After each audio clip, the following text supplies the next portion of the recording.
Ada pesan untuk para Pak Haji. Ada dong buat Pak Haji yang penambang di daerah Kalimantan ya. Saya mohon banget sebelum Bapak-bapak Haji menambang. Aman ya? Aman. Saya hanya menyampaikan saran aja. Sebelum Bapak Haji menambang, Bapak Haji harus memikirkan dulu efek dari setelah menambangnya itu agar masyarakat kita tidak kena imbasnya. Saya menemukan sesuatu hal yang bahwa politik itu bukan tentang suatu kebohongan gitu kan, tapi sesuatu yang harus kita perjuangkan. Ada cerita nih misalnya, laki-laki ketemu dengan anak jalanan yang putus sekolah. Ya. Dia begitu ngelihat, udah diam doang kan. Tapi kalau perempuan, pasti dia langsung gini, dia kamu nggak sekolah. Tidak salahnya pun kita misalnya ke masyarakat yang menengah ke bawah, kita membagi sembako, itu bukan berarti kita menyogok mereka ya, tapi kita membagi, maksudnya memberi lah ya, memberi santunan kepada mereka.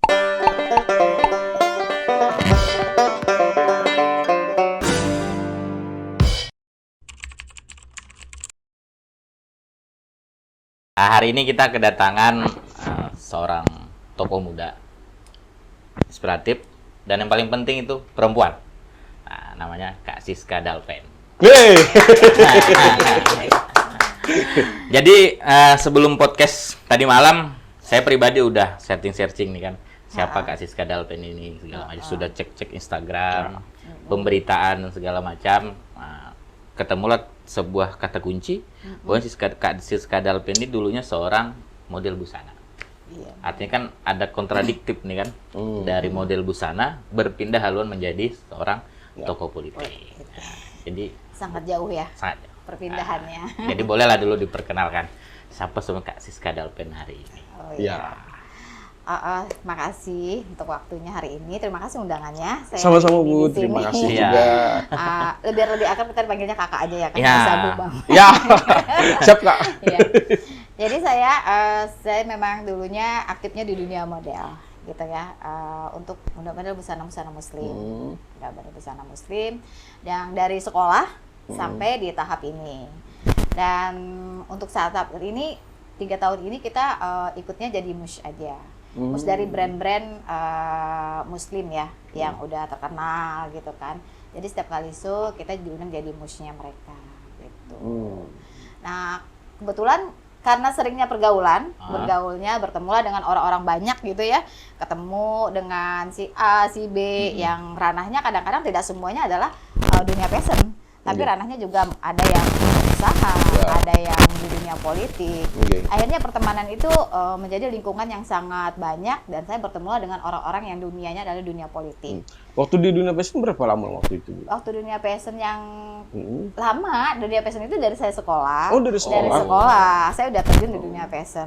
Tapi yang untuk ranahnya sebagai mus itu 4-3 tahun ini gitu. Berarti dulu sempat jadi model juga ya? Sempat di sini, tapi model-model anak-anak ABG gitu ya, yang belum pakai hijab gitu kan, yang masih ala-ala unyu-unyu gitu kan ya. Jadi ya udah gitu. Gimana? Sekarang tuh game. Iya, masih yang begitu dulunya. Tapi kalau dulu kan hanya seputar Banjarmasin aja. Kalau sekarang kita show-nya itu bisa keluar kan. Jadi bisa di Surabaya, bisa di Makassar, bisa di Bangka gitu. Sudah nasional ya Bu? Iya, karena desainernya Indonesia yang nasional kan. Brand-brand yang udah emang terkenal, punya nama gitu. Kalau untuk brand-brand dari lokal kita sendiri Bu, ada lah yang sudah dari sampai lokal ini? Lokal kita ini di sini masih ada Pipi Jubaidi ya, Bu Pipi Jubaidi. Tapi kalau dengan Mbak Pipi Jubaidi saya belum pernah bergabung. Karena saya masih belum ini dengan beliau gitu kan. Tapi kalau yang dari Jakarta, dari Bandung gitu kan, brand-brandnya memang udah biasa. Iya, udah sering gitu. Nah, kemudian kalau kita masuk ke pembahasan seputar politik Bu lah. Ini kan dari dunia fashion ya, yang sudah bertahun-tahun ya, dari sekolah, dari waktu sekolah, kemudian sudah menjadi bagian daripada penghasilan untuk kehidupan dan apa segala macam. Kemudian ini bergesernya agak drastis, lumayan keras ini gesernya. Masuk alam yang berbeda gitu ya. Kemudian masuk dunia politik gitu kan, pas lagi rame-ramenya gitu kan. Nah, apa sih yang menjadi motivasinya sendiri, kemudian kenapa jadi akhirnya meyakinkan diri kemudian terjun ke dunia politik ini yang mungkin dianggap oleh sebagian masyarakat mungkin ya politik banyak yang Masih bohong apa macam-macam ya, masih iya, banyak yang tanda kutip lah sendiri kan. Itu bagaimana? Tadinya awalnya emang begitu sih ya. Pikiran saya dunia politik itu keras. Kemudian dunia politik, nanti kebanyakan bohong ya, begitu kan ya. Begitu saya belum menerjunin. Saya masih mempelajari gitu kan, politik itu seperti apa. Tapi begitu ketertarikan saya ketika saya berkumpul dengan orang-orang yang saat ini ada menjadi mentor saya di dunia politik gitu kan ya. Saya menemukan sesuatu hal yang bahwa politik itu bukan tentang suatu kebohongan gitu kan, tapi sesuatu yang harus kita perjuangkan. Demokrasi maksudnya gitu kan ya, yang harus kita keluarkan pendapat kita gitu kan. Apalagi misalnya kalau kita misalnya punya keinginan untuk memperjuangkan sesuatu, artinya disitulah tempatnya gitu kan. Disitulah saya belajar awalnya. Kemudian setelah beberapa bulan saya masuk, awal mulanya kan masuk ya, kemudian dipelajari, bertemu dengan orang-orang yang di dunia politik, ikut kegiatan politik itu gitu kan ya. Akhirnya oh ya udah, ternyata menyenangkan. Nggak seperti yang saya bayangkan, enjoy menjalaninya gitu kan. Terus di situ kita bisa mengaspirasikan diri kita bahwa wah gue nih perempuan nih, harusnya gue harus sama dong sama mereka, sama laki-laki. Masa laki-laki melulu sih yang harus nomor satu gitu kan ya. Kita juga perempuan harus punya misi. Kita juga perempuan harus sejajar dengan laki-laki. Walaupun kodratnya perempuan itu tetap di bawah laki-laki kan, misalnya begitu. Dalam hal yang berbeda gitu ya, maksudnya dalam keislaman gitu ya. Tapi dalam agama, tapi kalau secara dunia seperti ini kita punya hak juga. Kita punya hak untuk seperti laki-laki gitu. Jadi akhirnya saya semakin hari semakin mempelajari, semakin melihat bagaimana sih perkembangan politik, bagaimana peran perempuan di dalam politik ini. Kita harus bagaimana gitu kan, maksudnya oh ternyata perempuan bisa diterima kok, perempuan juga bisa didengar kalau memang kita bisa. Kalau memang kita mampu memperjuangkan itu gitu loh. Nah akhirnya ya udah deh, ternyata emang benar-benar enjoy aja, dan pada saat itu saya meyakini lama-lama saya mencintai dengan dunia politik ini gitu. Jatuh cinta. Begitu jatuh cinta, menjalaninya enjoy kan. Jadi rasanya nggak ada lagi yang namanya politik itu keras, dunia politik itu tipu daya, kemudian suka bohong. Karena saya nggak menjalani itu, jadi saya nganggap semuanya itu hanya omong-omong yang memang mereka tidak mengenal politik gitu kan ya. Nah, kemudian pendapatnya sendiri nih terkait peran wanita atau peran perempuan di dunia politik itu seberapanya sih untuk peran wanita hari ini gitu? Kalau sekarang kan itu udah didukung sebenarnya kan Bang. Keterwakilan perempuan 30%. Iya benar. Nah, artinya apakah itu juga sebagai dasar kakak untuk melangkah dari dunia passion tadi ke politik? Benar. Nah, karena kita kan menjelang pemilu ini terkadang apakah kita masuk politik karena ikut-ikutan, atau ibarat kata mau pendapatan lebih, atau cuma sekedar mencari pamoritas lah. Pamoritas ya. Kalau untuk itu memang dasarnya kan memang ke perempuan itu 30%. Maka itu jadi bukan karena ikut-ikutan atau bukan karena untuk mencukupi kuota perempuan gitu ya. Jadi saya emang benar-benar gue pengen belajar gitu kan, pengen masuk ke dunia itu, pengen terjun dan pengen banget memperjuangkan aspirasinya perempuan. Saya pengen banget perempuan itu di mata semua orang itu nggak rendah gitu loh. Jadi perempuan itu berperan banget dalam kehidupan gitu kan ya. Apalagi perempuan yang maksudnya yang dia single mom misalnya gitu kan ya, itu kan sangat berperan banget dalam kehidupan dan keluarganya. Atau perempuan yang menjadi tulang punggung untuk keluarganya, itu sangat-sangat berat sekali kan. Nah itulah yang kepengen saya, aku harus masuk nih, aku harus pengen banget memperjuangkan perempuan di parlemen nanti gitu. Jadi bukan karena harus mencukupi kota perempuan yang 30%, enggak. Atau aku pengen ikut-ikutan, lagi rame nih ya, ikut-ikut politik, ikut-ikut jadi caleg, enggak juga sih ya. Gue nggak mesti harus rame-rame yang seperti itu gitu kan ya. Maksudnya memang punya keinginan, iya. Kalau secara finansial sendiri Bu, apakah itu juga menjadi daya tarik? Pendapatan sebagai duduk sebagai anggota DPR kan itu kan besar sekali kan untuk pemasukan. Apakah itu juga menjadi nilai ukur Bu? Oh iya, kalau itu nggak munafik ya, emang benar juga ya kan. Iya dong ya, iya kan. Kita nggak usah munafik deh, enggak.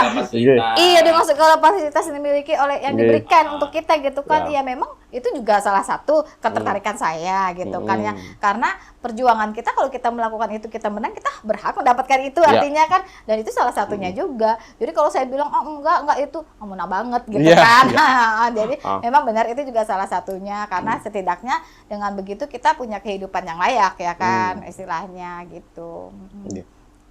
Nah kemudian kita masuk di proses politik sendiri Bu. Ini baru pertama ya untuk masuk di dunia politik. Pertandingan pertama. Iya. Pertarungan pertama nih. Nah sementara untuk dunia politik ini sendiri kan di luar sana banyak masyarakat mungkin masih menilai negatif tadi, kemudian baik itu strategi dan permainan politik yang kadang-kadang memang dinilai negatif lah kan gitu. Kemudian juga tentang money politik nih.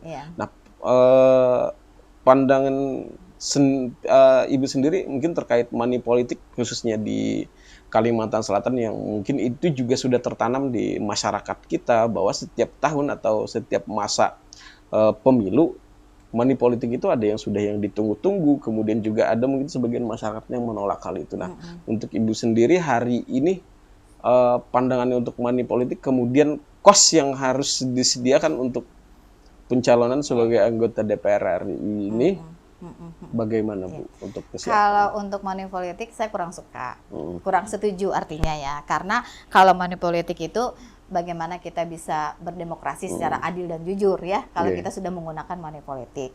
Tetapi kalau untuk kos politik itu benar, nggak ada dalam pencalonan itu tidak mengeluarkan kos politik, ya kan? Iya, kita bikin spanduk, bikin kita memperkenalkan diri kita, kemudian kita pasang segala macamnya, itu kan kos politik artinya. Bahkan kita saat sosialisasi ke masyarakat pun kita menggunakan itu, ya kan? Terus tidak salahnya pun kita misalnya ke masyarakat yang menengah ke bawah, kita membagi sembako, itu bukan berarti kita menyogok mereka ya, tapi kita membagi maksudnya memberi lah ya, memberi santunan kepada mereka, itu kan termasuk dalam kos politik. Tapi tidak berbasis money politik.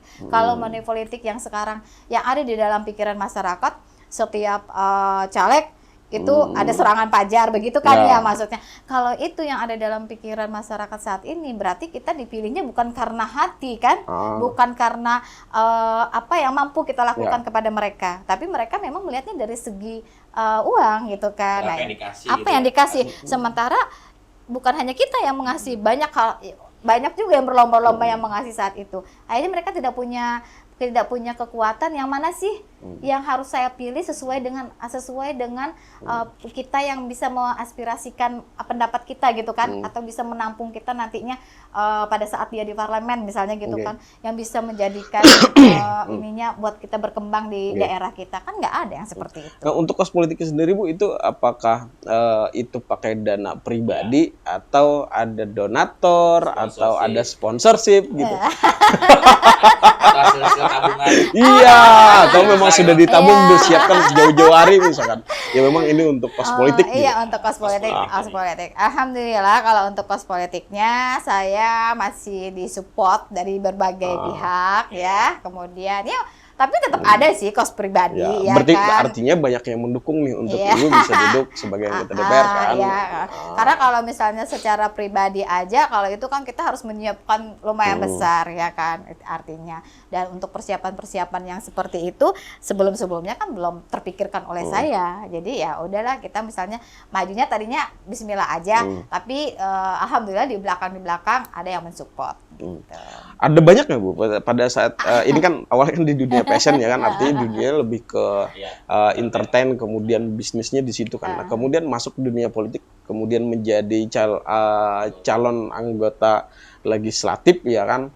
Banyak nggak Bu orang-orang yang kemudian datang lalu minta inilah, minta itulah, proposal dan apa segala macam. Ada menemukan itu?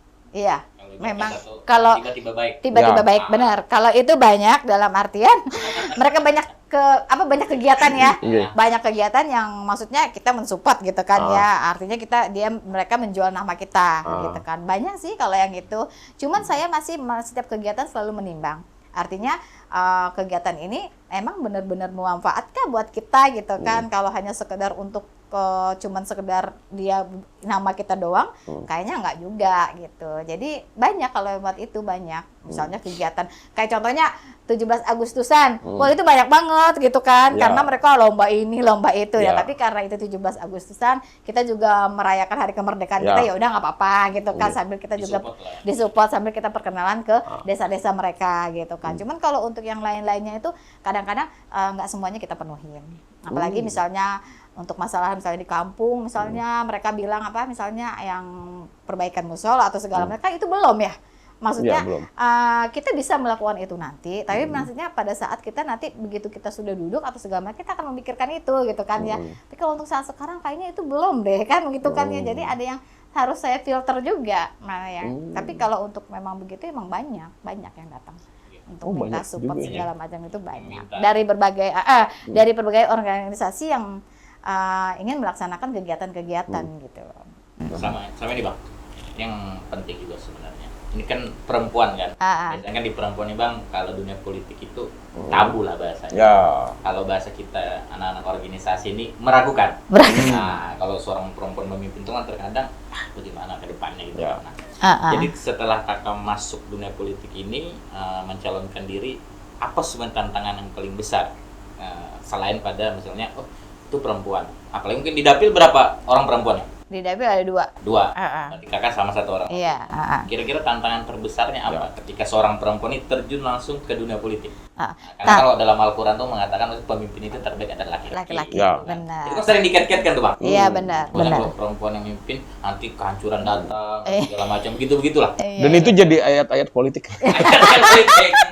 Yang bisa digunakan untuk ya sebagai bahan-bahan pembicaraan di luar. Iya benar. Benar sih, tantangan terbesarnya adalah bagaimana sih kita meyakinkan masyarakat gitu ya, bahwa kita itu mampu seperti laki-laki gitu kan ya. Soalnya mereka menganggapnya perempuan itu pasti lemah, ya kan. Pola pikir perempuan itu pasti berbeda dengan laki-laki, seperti itu kan. Cara berpikirnya berbeda. Satu pakai perasaan. Nah, satu pakai logika. Padahal yang sebenarnya adalah perempuan itu lebih ini dalam melakukan keputusan. Lebih selektif karena dia lebih banyak pertimbangannya. Kalau laki-laki kan logikanya kadang-kadang cuman oh iya gitu kan ya. Oke aja deh kan gitu maksudnya. Terus nah jadi sebenarnya lebih ini perempuan gitu. Cuman karena kita sering ini dengan mereka, bersosialisasi dengan mereka, akhirnya para perempuan itu mulai menyadari bahwa oh iya perempuan juga bisa, bahkan bapak-bapaknya pun ternyata lebih bagus kayaknya perempuan atuh. Iya. Iya kan, lebih peka katanya gitu kan. Ya. Nah, lebih lembut. Kalau laki-laki mah nanti begitu udah aja ditegur susah. Berarti kalau perempuan boleh ditegur Kan mudah ya? Mudah kan. Sekarang gini ya. Ada cerita nih misalnya laki-laki ketemu dengan anak jalanan yang putus sekolah. Ya. Dia begitu ngelihat udah diam doang kan. Tapi kalau perempuan pasti dia langsung gini, "Dia kamu nggak sekolah?" Pasti gitu kan ya. Ya. Itulah ininya pekanya perempuan. Iya, naruhinya. sendiri. Jadi lebih kuat perempuan sebenarnya kan secara ininya, secara psikologinya lebih kuat perempuan. Tapi yang namanya kita ini laki-laki udah sangat memegang peran sebagai pemimpin, ya seperti itulah pola pikirnya. Tapi mudah-mudahan dengan berkembangnya zaman kita ini ya, perempuan juga bisa setara dengan laki-laki. Ya. Gitu Oke. sih. Dan juga ini Kak, ini kan tadi dari awal kan saya mengatakan agak menarik kan, bahwa kalau seorang perempuan itu masuk ke legislatif. Anggota DPR RI kan Kak? Iya, DPR RI. Dapil berapa Kak? Dapil 2. Dapil 2 Kalimantan Selatan. Iya. Artinya nanti ke depan udah ada nggak pemetaan bahwasanya harus memperjuangkan apa? Apalagi kalau di Kalsel ini kan menjaga perempuan, terus program-program tentang keperempuanan dan segala macam itu menurut saya masih agak kurang. Apalagi isu-isu pelecehan seksual yang sering terjadi di kampus-kampus segala macam. Teman-teman kita di kampus itu juga bingung biasanya siapa yang bisa membantu kita nih kan? Artinya sudah punya strategi khusus ke depannya. Bahwa saya mengkhususkan perempuan itu seperti apa nanti di Senayan. Di Senayan. Karena anggota DPR ini kan adalah menyampaikan aspirasi daerah Senayan untuk diturunkan lagi ke daerah. Ke daerah, benar. Jadi memang pokoknya memang itu sih ya kita intinya kan memang harus memperjuangkan perempuan itu. Apalagi misalnya kayak tadi yang adanya pelecehan terhadap perempuan-perempuan yang di bawah umur segala macam. Jadi pemetaan yang saya lakukan saat sekarang sih, saya masih koordinasi ya, maksudnya dengan pihak-pihak terkait yang nantinya akan menjadi infrastruktur kita. Ya. Jadi pada saat nanti kita duduk di parlemen itu kita tahu jalurnya itu seperti apa. Perempuan yang memang harus kita lindungi, Ya. perempuan yang harus kita jadikan misalnya perempuan itu tidak bekerja atau misalnya yang maksudnya itu kelompok-kelompoknya berbeda-beda. Jadi ada kelompok yang memang harus kita lindungi secara tadi yang perlindungan untuk masalah adanya seksual, kemudian ada perempuan yang harus kita bantu karena tidak adanya pekerjaan. Nah itu masih berkoordinasi kepada pihak-pihak yang di bawahnya ini agar nanti kita bisa menaikkan kelompok-kelompok itu gitu loh, untuk menjadi bahan kita pada saat kita memperjuangkan hak perempuan itu. Gitu. Hak perempuan itu penting sebenarnya. Iya, pasti. Tidak ada perempuan, tidak ada laki-laki. Ya. Iya, makanya Di balik laki-laki yang sukses itu kan Ada ada perempuan ada hebat perempuan juga. yang hebat di belakangnya ya. Dan harus untuk jadi laki-laki yang hebat itu ah, dan menjadi lebih hebat, maka harus ada banyak perempuan di belakang. perempuan di sisi ya. Lalu bagaimana di balik perempuan yang sukses, apakah harus ada laki-laki hebat? Oh, itu jadi pertanyaan juga ya. Iya Bu? kan? Iya. Harus ada nggak, Bu? Harus ada. Kalau perempuan kayaknya nggak mesti ada ya. Oh, Iya kan? Bang, perempuan itu kalau dia tuh bisa hidup tanpa laki-laki. Itu oh, kalau ada- laki-laki ada tidak poin. bisa hidup tanpa perempuan. Bisa, Bang. Nggak bisa. Misalnya perempuan itu sakit hati, Bang ya. Nah, dia tuh bisa tanpa laki-laki. Dia jalan, Ah. traveling segala macam. Kalau kita nggak bisa, Bang. Ah. Kita kalau sakit hati, galau tuh perlu perempuan. Oh, gitu. Itu sudah psikologis tuh. Ini perempuan-perempuan perempuan-perempuan yang hidup sendiri. Dan masih bisa hidup, Bu.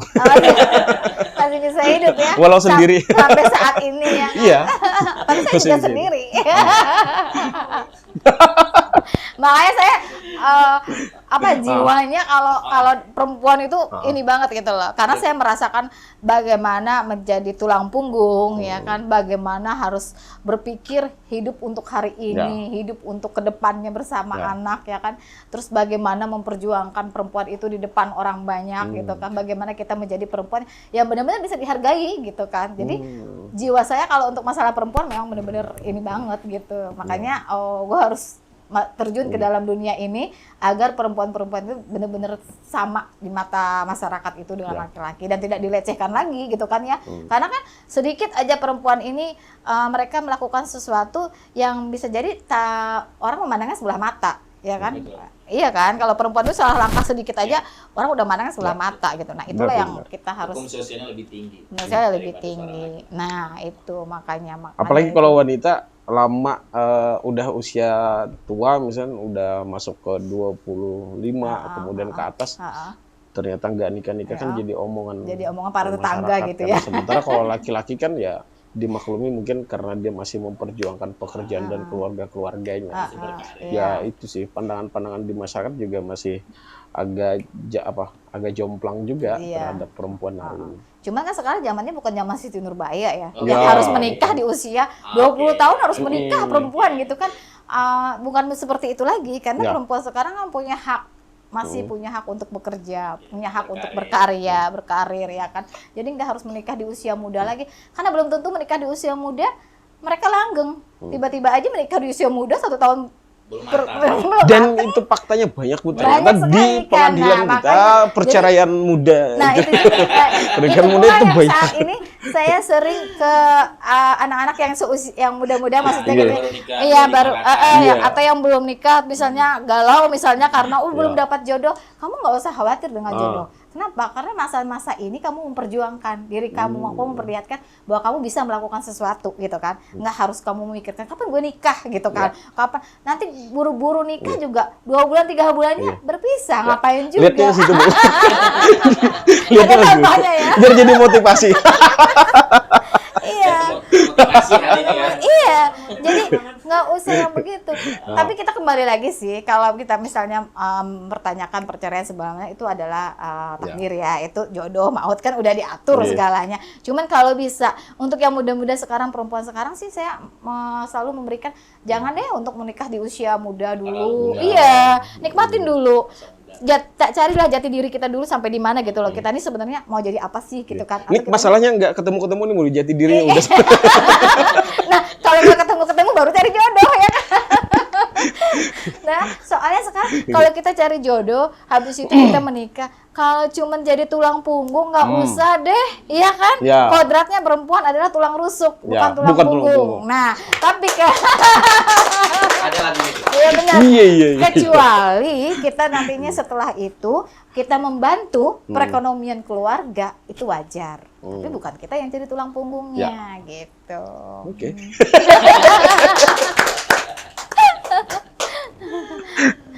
Kalau menjadi tulang punggung hidup sendiri aja ya kan. Iya. Mendingan hidup sendiri enak daripada nggak ada yang ngatur segalanya.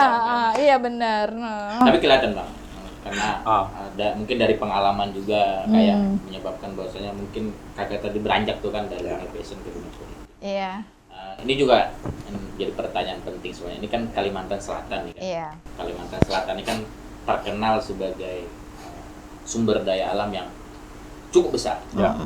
Cukup besar, baik itu laut dan lain sebagainya, sangat besar. Kira-kira nanti kalau memang takdir Tuhan dan kita aminkan semuanya bahwa terpilih menjadi anggota DPR RI di Senayan, bagaimana kira-kira menjaga hal tersebut? Pelestarian lingkungan hidup kita ya. Karena kalau kakak terpilih tentu nggak jauh-jauh amat nih, kata perempuanan, iya, lingkungan, tentang ibu-ibu dan segala macam. Karena pasti ke situ-situ. Pasti ke sana-sana. Berputar seperti itu. Kira-kira bagaimana nih pandangannya? Apalagi sekarang kan kita nanti di 2045 menerima namanya Indonesia Emas. Iya. Kan kita juga digadang-gadang sebagai gerbang IKN.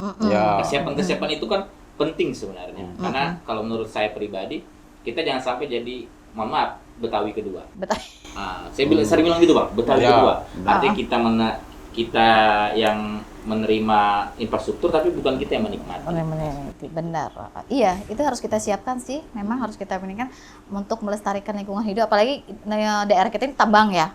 Jadi itu memang harus banget kita jaga. Artinya kita harus mempersiapkan tim-tim untuk monitoring itu berskala. Itu nantinya ya kan. Bagaimana kelayakan pelestarian lingkungan hidup kita, sampahnya yang bagaimana, yang bisakah sampahnya itu dijadikan bahan yang lebih bagus lagi, pupuk misalnya. Pokoknya adalah tim-tim situ nantinya yang akan kita perdayakan untuk menjaga kelestarian lingkungan hidup kita, dan itu harus gitu loh. Itu sih pokoknya. Jadi intinya memang kita harus tetap mencari atau ini kan tim-tim yang akan memonitoring bagaimana langkah-langkah pelestarian di sini tetap terjaga. Misalnya itu tadi kan kita bisa buat sistem mereka seperti yang udah misalnya kayak pembuangan batu bara itu kan bisa dijadikan semen, bisa dijadikan pupuk juga ya kan. Artinya banyak lah nantinya sektor-sektor yang di dalam situ mendaur ulang kembali agar tidak menjadi limbah gitu kan. Limbahnya itu kan bisa dibuat seperti itu, artinya tidak tersia-siakan dan tidak menjadi pencemaran buat daerah kita gitu. Itu udah ada Bang pemerintah. Insya Allah ada ya sudah kan ada ya. punya konsep Bula untuk itu. Kalau konsep secara mendalam belum ya kan. Cuma kalau misalnya ini sudah ada bayangan-bayangan, oh ini harus begini. Tapi kalau konsep secara mendalam kan belum ya. Karena memang agak jarang kita mendengar perempuan bicara tentang pelestarian lingkungan. Kemudian kita juga jarang mendengar perempuan bicara tentang bagaimana untuk mengatasi maraknya pertambangan khususnya di Kalimantan Selatan gitu kan, khususnya di Pulau Kalimantan lah. Mengingatkan Kalimantan juga disebut sebagai paru-paru dunia. Iya. Nah, mungkin ini tanggapan Ibu sendiri dah melihat begitu pusatnya perkembangan dunia bisnis hari ini, kemudian perusahaan-perusahaan batu bara di mana-mana khususnya di Pulau Kalimantan. Tanggapan Ibu sendiri dengan apa yang terjadi di lapangan, kemudian masyarakat dan yang lainnya terhadap dunia pertambangan ini, negatif dan positifnya Bu, bagaimana? Kalau yang sekarang ini, kalau untuk kelestarian lingkungan hidup sangat negatif ya. Karena untuk yang pertambangan sendiri, begitu mereka menambang, mereka tidak memikirkan efeknya bagaimana ke masyarakat ya kan. Makanya kita pada tahun kemarin terjadi banjir. Artinya kan tidak dipikirkan efek daripada kembali, oh ya mereka setelah menambang itu. Kemudian masyarakat yang di sekitarnya sana itu mungkin mereka juga karena mereka mungkin masyarakat yang istilahnya pendidikannya tidak terlalu ini, jadi mereka hanya memikirkan bagaimana mereka ikut bekerja pada tambang kan, tidak memikirkan efek daripada itu semuanya gitu kan, karena kurangnya pendidikan. Artinya yang dilakukan oleh pertambangan kita saat ini kurang bagus, masih berdampak negatif kepada masyarakat kita gitu kan. Nah kalau untuk positifnya kita punya nilai tambang, ya kan? Kita punya aset ini apa namanya kekayaan alam yang sangat yang sangat diinikan oleh dunia bahwa Kalimantan itu sangat apa namanya sangat memiliki kekayaan alam yang luar biasa, ya kan? Kalau misalnya di negara di daerah lain aja kan nggak punya tambang batu bara, kita punya. Bahkan orang-orang luar negeri aja berlomba untuk datang ke sini untuk mencari batu kita, ya kan? Untuk menjadi penambang kita di sini. Harusnya kita yang punya daerah yang sangat banyak kekayaan ini memikirkan dulu bagaimana ke depannya setelah kita ditambang daerah kita gitu kan. Apakah nanti risikonya atau efeknya baik atau buruknya harus kita pikirkan dulu terlebih dahulu. Cuman selama ini karena mereka asik nambang menikmati hasilnya, lupalah dengan efeknya itu. Akhirnya masyarakat kita lah yang kena imbasnya. Nah, untuk kedepannya kalau misalnya itu nanti perlu dijadikan ini, saya sangat ini banget kalau untuk hal begitu. Artinya setiap penambang harus memikirkan dulu setelah mereka menambang seperti apa nampak lingkungannya gitu loh. Ibu nih keras ya. Iya, saya memang keras karena saya dididik dari seorang TNI, ya kan ya? Iya, bapak saya seorang TNI. Jadi berarti saya harus hormat dulu. Enggak. Jadi kehidupan saya itu memang harus keras. Maksudnya keras dalam artian bukan keras yang gimana ya, artinya. Tapi berapa bersaudara, Kak? Saya 7 bersaudara. Dari kakak? Saya nomor 6. Nomor 6. Jadi saya udah yang paling akhir bungsu. Papa saya itu mendidik saya dulu waktu saya ngantar sekolah. Dia selalu bilang, Papa tidak bisa mengantarkan kamu dengan mobil mewah itu. Besok kamu harus beli mobil mewah itu sendiri. Itu yang menjadi motivasi saya. Jadi makanya kita ke-7 dari kakak-kakak saya semuanya mempunyai usaha yang berbeda-beda. Artinya kita mandiri maksudnya hidupnya gitu. Nih Ibu berani nih untuk bicara tentang tambang karena seperti yang kita bilang tadi bahwa kaum perempuan hari ini jarang bicara tentang dampak lingkungan kemudian dunia pertambangan ini. Ada pesan untuk para Pak Haji? Ada dong buat Pak Haji yang penambang di daerah Kalimantan ya. Saya mohon banget sebelum Bapak-bapak Haji menambang. Aman Bang, aman ya? Aman. Saya hanya menyampaikan saran aja. Sebelum Bapak Haji menambang, Bapak Haji harus memikirkan dulu efek dari setelah menambangnya itu agar masyarakat kita tidak kena imbasnya. Jadi artinya kita berbagi rezeki, Pak Haji dapat rezeki dari situ, masyarakat pun tidak sengsara dari hasil kerja yang dilakukan oleh penambangnya Pak Haji sendiri gitu. Hidup perempuan. Lu gue panggil. Banyak mau umum kalau Pak Haji banyak. Dengan senang hati saya. Tapi dibahas masalah perempuan ya. Luar biasa sih. Kalau untuk membahas masalah perempuan ternyata kita tidak banyak masyarakat mungkin masih belum terbuka peran perempuan itu ternyata tidak hanya tentang rumah, dapur, kasur dan yang lainnya kan. Ternyata peran perempuan juga luar biasa. Hari ini kita baru melihat bahwa ada seorang perempuan yang kebetulan mau memperjuangkan baik itu peran kewanitaan atau keperempuanan, kemudian juga terkait mengingat dampak daripada lingkungan ini sangat jarang gitu. Bahkan kaum laki-laki pun tidak sebegininya Bu kita temukan. Ini yang akan menjadi hal yang menarik mungkin. Yes. Nah, ada challenge untuk Ibu. Oke. Sebelum akhir Ibu. Apa challenge lo untuk kakak nih kan? Bahwasanya kan tadi di Dapil 2 kan?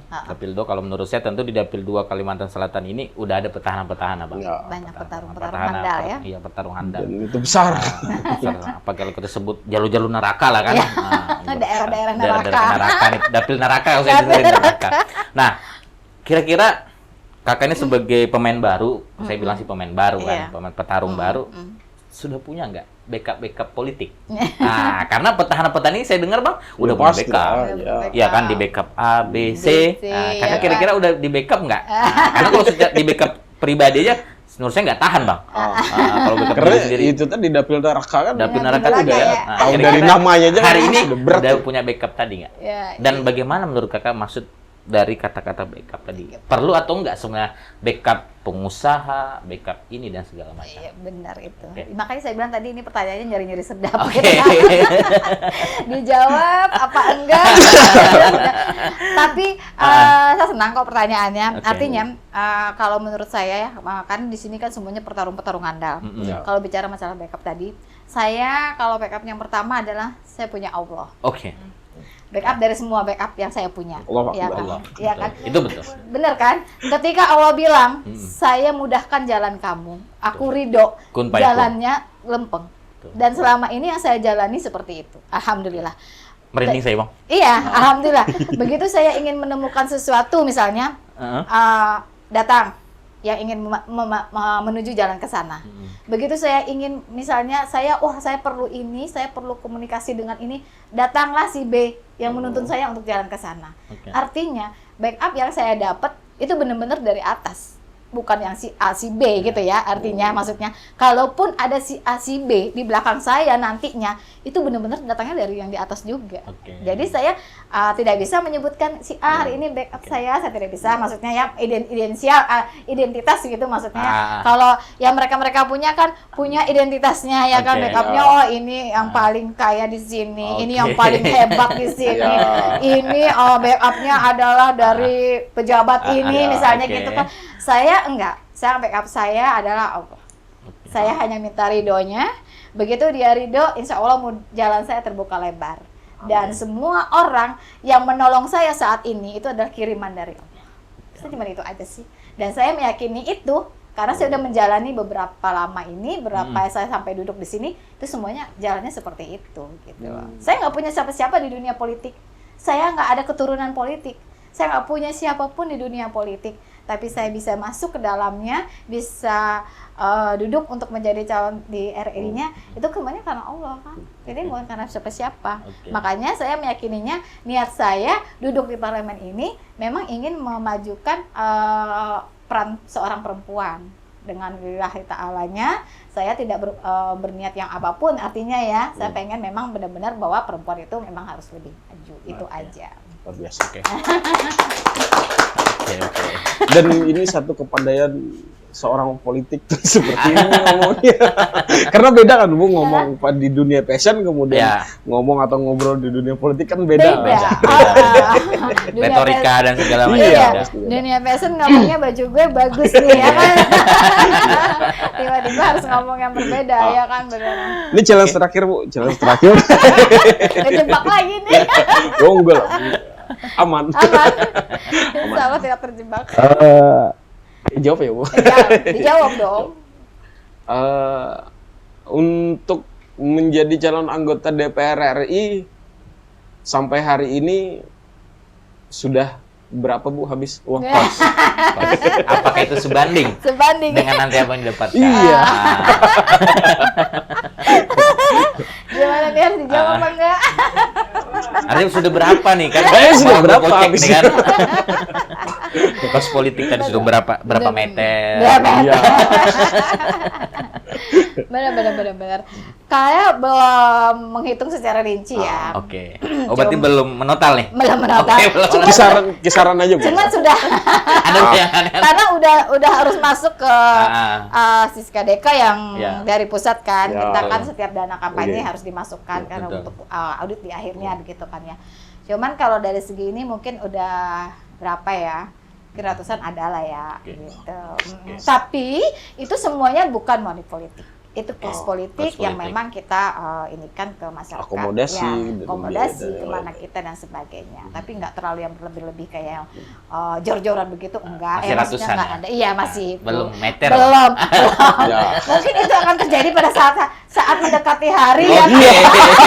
Karena udah mau Februari nih kan? Iya, karena kan kita harus bayar saksi, Ya, kan? benar, Kan, benar. ya, kosnya itu akan meningkat pada saat di bulan-bulan yang akan di bulan menjelang Februari, Ya. karena kita akan memilih saksi yang akan kita bayar. Berapa TPS itu punya kita, kan gitu.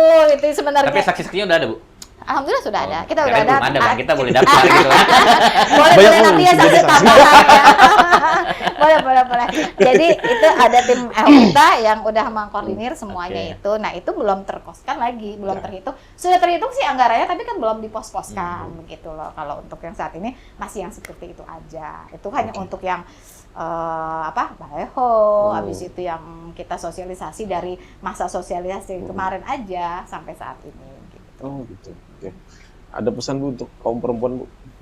Perempuan Indonesia seluruhnya ya, Ya, atau bagaimana, perempuan umum atau perempuan untuk wilayah Kalimantan Secara aja? umum lah. Secara umum. Plus ya. ditambah untuk laki-laki Ya. dulu. Nah, itu penting tuh. Oh, iya. Pengingat Supaya untuk laki-laki itu sadar diri. sadar diri. Ngaca gitu ya, bahwa Iya. mereka tidak akan bisa sempurna atau mereka tidak akan bisa menjadi seseorang yang sangat-sangat Aduh, ini iya. tanpa adanya seorang perempuan di belakang mereka, kan Oke. gitu ya. Betul itu. Jadi ini saya untuk perempuan-perempuan di seluruh Indonesia, di seluruh dunia ya, di seluruh, pokoknya di mana aja berada gitu kan ya. Perempuan itu harus mandiri. Perempuan itu harus kuat. Perempuan itu harus mampu berdiri di kakinya sendiri.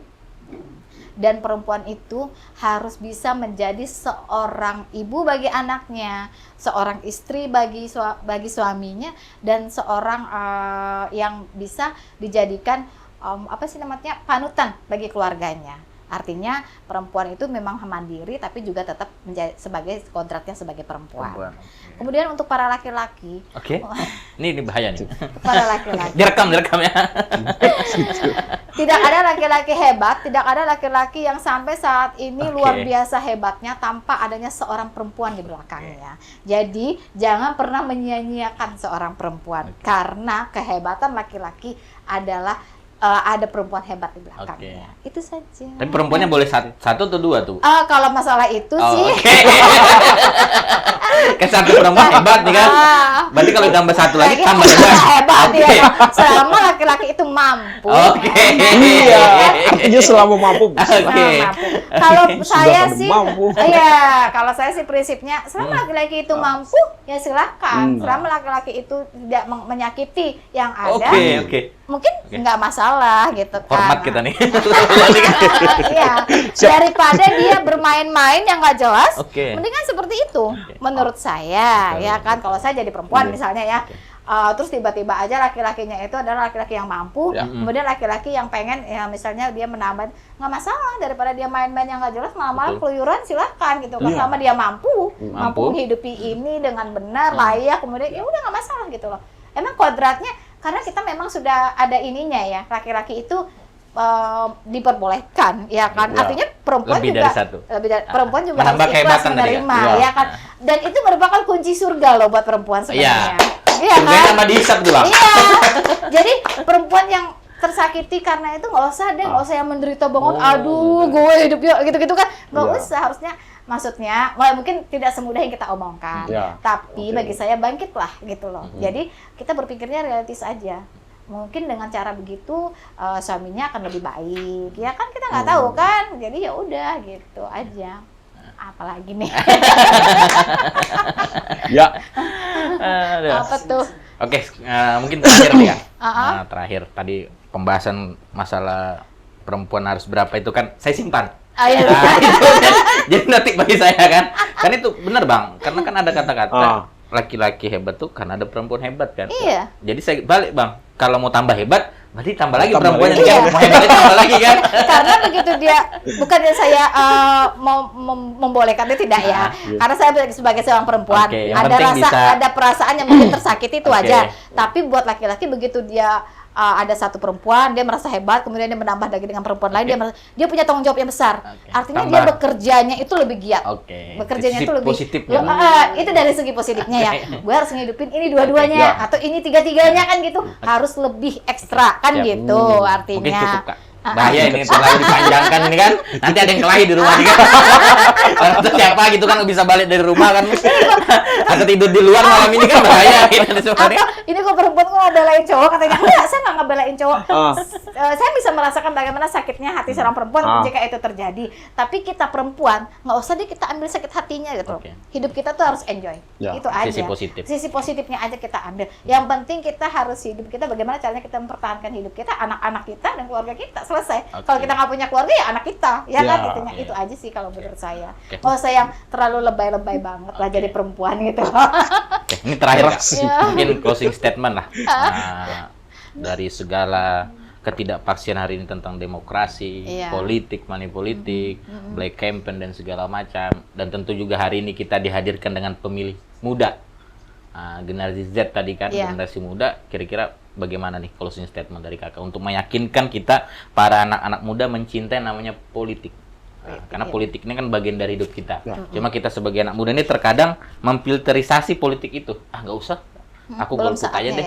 Golput aja deh, gak usah ikut-ikutan. Malas begini begitu ke segala macam. Kira-kira bagaimana nih closing statement untuk meyakinkan teman-teman kita di luar sana nanti di Februari memakai suaranya, tidak golput, tidak lari ke black campaign dan segala macam seperti itu. Oh iya betul. Itu sudah saya alami karena saya juga masuk ke dalam milenial gitu ya, maksudnya yang memang hak pemilih pertama gitu kan, begitu dia itu. Jadi pada saat itu meyakinkannya memang sulit karena mereka saat ini berpandangan belum ada ke arah politik.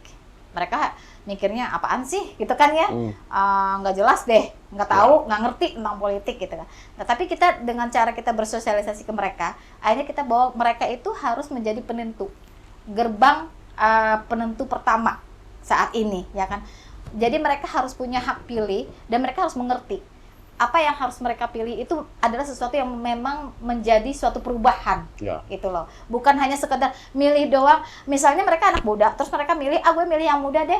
Tapi dilihat dulu yang mudanya yang bagaimana. Apakah yang mudanya memang punya apa namanya, memang punya sudah karya gitu. Iya, kan? Punya karya atau memang sudah bagaimana? Boleh jadi. Tapi kalau yang mudanya cuman diem, asal muda doang gitu. Asal muda doang, terus cuman menyapanya cuman sebagai pergaulan anak muda doang, itu buat apa gitu kan? Berarti ntar yang dimajukan adalah tentang kosong jadi. Tentang hura-hura aja mungkin yang jadinya. Nah, tapi kalau memang anak mudanya memang yang udah mengerti tentang bagaimana kehidupan masyarakat atau bagaimana kita ini harus mengadakan perubahan untuk yang lebih baik lagi, nggak masalah gitu kan, artinya kita punya pilihan. Jadi memang mereka harus diyakini dan memang harus diberikan semacam sosialisasi itu bahwa pada saat ini mereka menjadi pintu gerbang penentu yang pertama gitu loh. Dan masa depan kan? Iya, masa depan. Alhamdulillah yang selama ini saya jalani, akhirnya mereka oh iya benar Indonesia harus berubah ya Kak gitu. Indonesia harus punya pemimpin yang benar-benar vokal ya gitu, misalnya untuk menyampaikan anak-anak, misalnya anak-anak putus sekolah, iya memang harus begitu. Ya akhirnya mereka punya keinginan untuk memilih dan nggak golput lagi. Gitu. Oke, luar biasa. Luar biasa kita. Udah kompleks nih Bang. Ya, udah kompleks. Sudah hampir 1 jam dah. Lebih. Hostnya closing statement juga.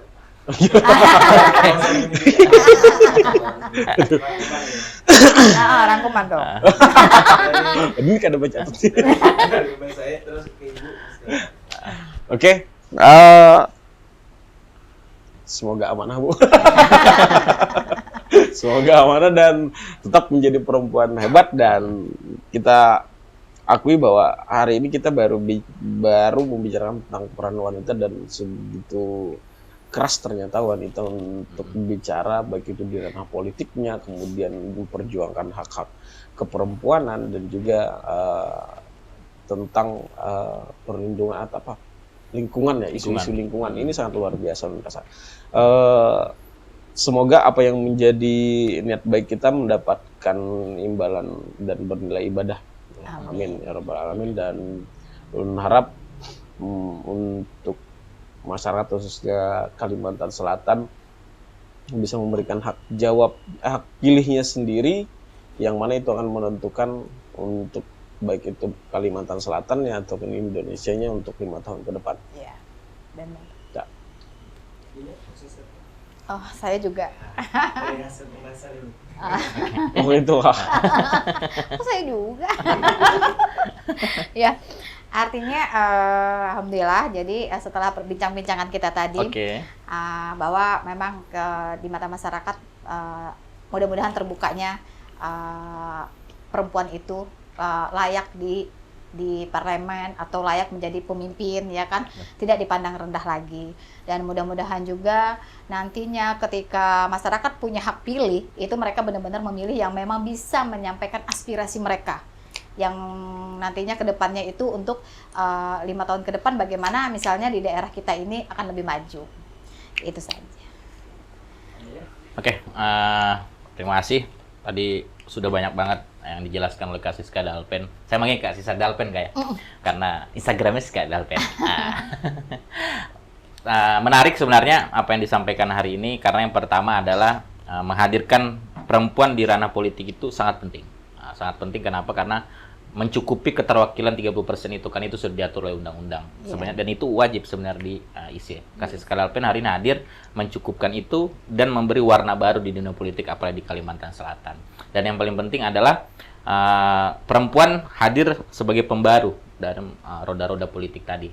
Karena bagi Kak Siska Dalpen tadi mengatakan bahwasanya perempuan harus terdepan lah menyampaikan aspirasi, menjaga, melindungi dan segala macam. Artinya kita doakan bersama nanti di Februari pemilihan serentak ada nama Kak Siska Dalpen di Senayan. Amin. Dan saya bisa mampir ke tempat beliau. Oh Iya. Nah, itu penting. Karena saya hafal jalannya Bang, kalau di komplek RJ-nya kan saya hafal. Hafal ya. Hafal, nanti tinggal ya Kak saya DM Kak nomor rumahnya berapa gitu Oh, iya. kan. Seperti itu. Ikut makan laki-laki ini Oh udah iya, lapar. boleh. Udah hafal. Oke. Oke. Yaudah, kita cukupkan sampai di sini. Kita mengucapkan terima kasih Terima banyak. kasih. Yes. Mohon maaf jika ada pertanyaan-pertanyaan yang Ya. agak nyeletuk. Nggak masalah, kita memang harus nyeletuk. Ya kan? Tapi saya sangat suka tadi Bang. Ah. Pernyataan bosnya ada wanita-wanita hebat lainnya. Nah, Iya. itu saya simpan tuh Bang.